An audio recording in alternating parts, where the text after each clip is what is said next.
mean, China makes a very interesting point there about this, smaller projects being less attractive. We talk often about big, grand dams and huge, big infrastructure projects, but often, the smaller projects are ignored. Do you as banks really only focus on the big projects? No, I think that is not entirely correct, because what is important for a bank is ultimately the bankability of a project, not just the scale and size, because the level of due diligence you will need to do for a $50 million project is about the same you may have to do for a $200 million project.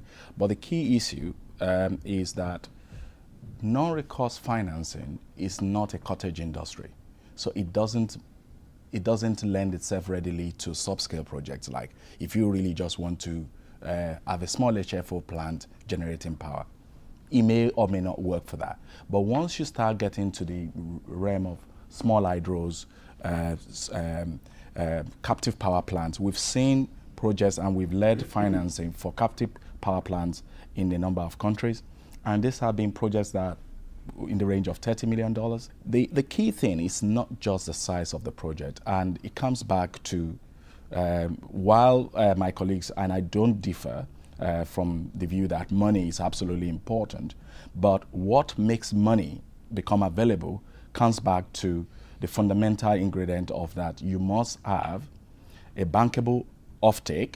So yeah, I concur with Ade that the size is not an issue. It's really about the project itself. I mean, Medicapital is a kind of a smaller financial institution, so we focus on small and medium-sized projects, and we have as many opportunities as actually more, I think, than larger-sized projects.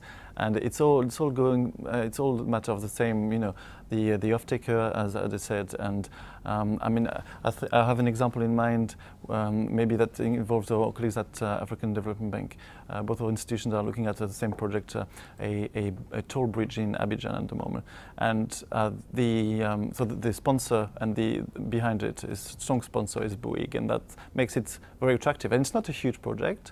It's 200 million euros with not even 100 million senior debt. So it's medium size, we say, and it's attractive enough to look at. But and people are happy to look at these medium-sized projects. Aloysius, you want to add to this? Very quickly, because the scale issue, from the African Development Bank's perspective, we clearly have different windows which are involved in different types of transactions. In the private sector window, many of whom the guys around this table actually work with our private sector side of the bank. And then, of course, there is the public sector side of the bank. Taking the example of Uganda, the Bujagale, which he mentioned, it just gives you an example of African Development Bank at its infinite best, its best. Because what happened was at the generation side, we partner with private sector, etc., to generate electricity for the people of Uganda. And then, of course, you have to bulk that electricity to where it is actually needed for use. There, we partnered with the Japanese government to actually do the transmission. So this is how this sort of catalytic role we play.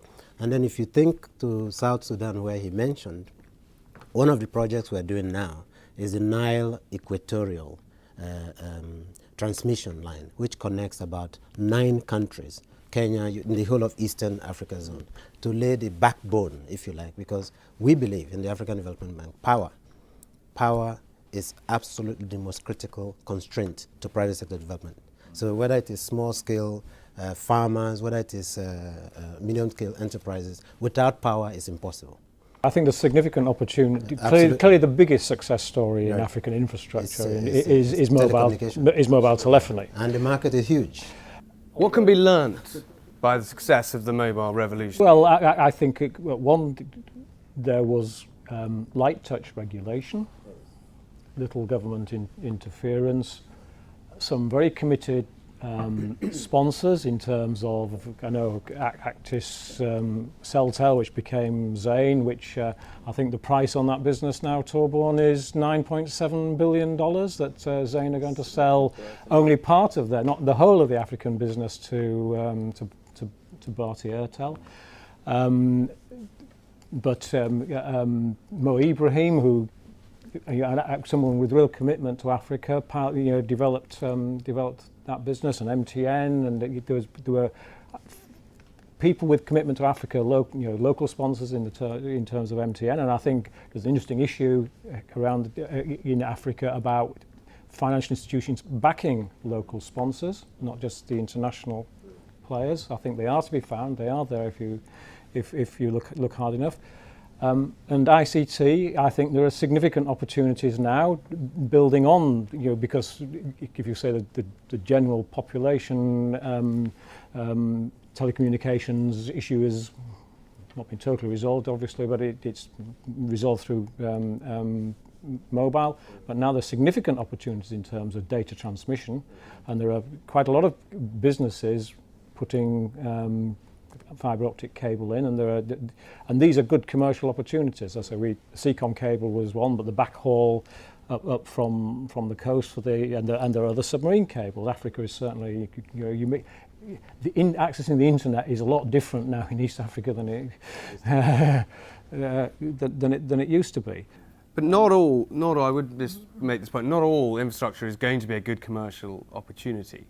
So why, we need to find other ways to attract people into the more boring, like Charlie's Road or whatever in the Sudan, whatever it might be.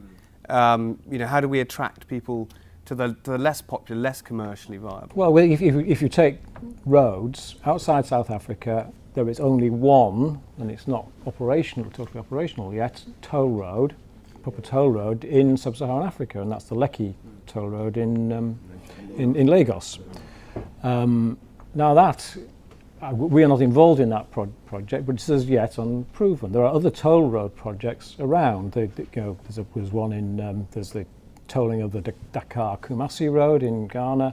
There's a toll road in Dakar in Senegal, and there's the Nairobi Ring Road to try to get your trucks through. At least get them through Nairobi quicker. These are all unproven. It's this affordability issue. Does it actually make sense for the sort of tolls that need to be paid to make these projects economic? Are they actually affordable in this context? And I think it's unproven at the moment. I might ask Thierry just to contribute on that point about how to get more unpopular projects, backed, that are perhaps not as commercially viable as building a mobile phone infrastructure. Unpopular projects will always remain unpopular. It depends on to whom you want to. To what population do you have in mind?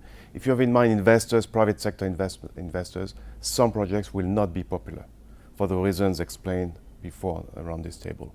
So that is why there are some projects that require government involvement. And this is the only practical response. There is a responsibility that they have to take, that some are willing, some less, but we can't escape. You can't try to reach popularity for every project. Thinking about then one way of then getting some capital from the public sector to do those type of projects. You take the example you now made here then with the telecom business, which is proving that actually the private sector can actually make a difference, and it's proving that people are actually willing to pay for a service if it's there.